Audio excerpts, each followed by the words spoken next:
Graduation সম্পন্নের পর প্রতিটি যুবকের স্বপ্ন থাকে একটি চাকরির। সকল পরীক্ষায় পাশ করার পর সরকারি চাকরিতে ৭ লক্ষ টাকা ঘুষ দাবি করা হলে চোখে অন্ধকার নেমে আসে। কিন্তু আলোর পথিক এক যুবক সরকারি চাকরি প্রত্যাখ্যান করেন। সরকারি চাকরি প্রত্যাখ্যান করে বাপ-দাদার পেশায় যুক্ত হন সোনারগাঁয়ের সন্তান রফিকুল ইসলাম। কাঠখোদাই শিল্পীর সন্তান একনিষ্ঠভাবে এই শিল্পের সাথে যুক্ত হয়ে যান। কঠিন সাধনায় নিজেকে তৈরি করেন আন্তর্জাতিক খ্যাতিসম্পন্ন একজন কাঠের কারুশিল্পী হিসাবে। কারুশিল্পী রফিকুল ইসলামের দাদা রমিজউদ্দিন মোল্লা কারুকাজ খচিত কাঠের খাট, পালঙ্ক আর আলমারি তৈরি করতেন। বাবা আব্দুল আউয়াল মোল্লাও দীর্ঘদিন ধরে কারুশিল্পের সাথে যুক্ত। দীর্ঘ কর্মজীবনে দেশ ও বিদেশে মোট ২৮টি পুরস্কার লাভ করেছেন। 2 ছেলে, 1 মেয়ে। বড় ছেলে সোনারগাঁ জিয়ার কলেজের মধ্যে শিক্ষকতা করে, আবার সাংবাদিক। রবিউল হোসেন মেয়ে ওই সরকারি প্রাথমিক বিদ্যালয়ের শিক্ষক। আমার কথা হইল, তোমরা লেখাপড়া শিখছো কিন্তু ঘুষ দিয়ে কোনো চাকরি করবে না।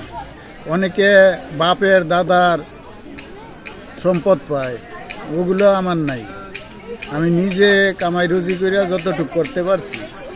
বর্তমানে আমার 10.5 শতাংশ বাড়ি আছে।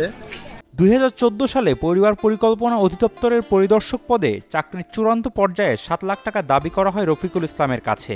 এরপর বাবার পরামর্শেই তৃতীয় প্রজন্মের এই গুণী কাঠখোদাই শিল্পে সম্পূর্ণ মনোনিবেশ করেন। খুঁচিয়ে খুঁচিয়ে কাঠের গায়ে এঁকে দেন নানা শিল্পকর্ম। কাঠখোদাই কারুশিল্প মানে কাঠ খোদাই করে বিভিন্ন ধরনের জিনিস তৈরি করা হয়। এটা হচ্ছে আমাদের 3 পুরুষের পেশা। আমার দাদা কাঠমিস্ত্রি ছিল, বাবা এই ধরনের আইটেমগুলোর উদ্ভাবক, এবং আমি এখন এটার উপরেই মানে কাজ। জি, আমাদের একটা কারখানা আছে, ওইখানে 3 জন কর্মচারী আছে। আমি কাজ করি, আমার বাবা কাজ করে, এবং আমি এই কাজের উপরে 2016 সালে বিসিক থেকে দক্ষ কারুশিল্পী পুরস্কার পাই।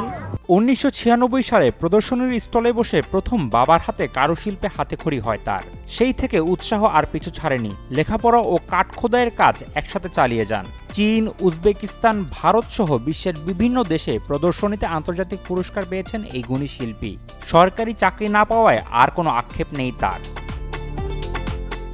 নারায়ণগঞ্জ থেকে সুভাষ সাহার পাঠানো তথ্যচিত্রে ডেস্ক রিপোর্ট, শাহেদ আলম ফাহিম, কালের কণ্ঠ।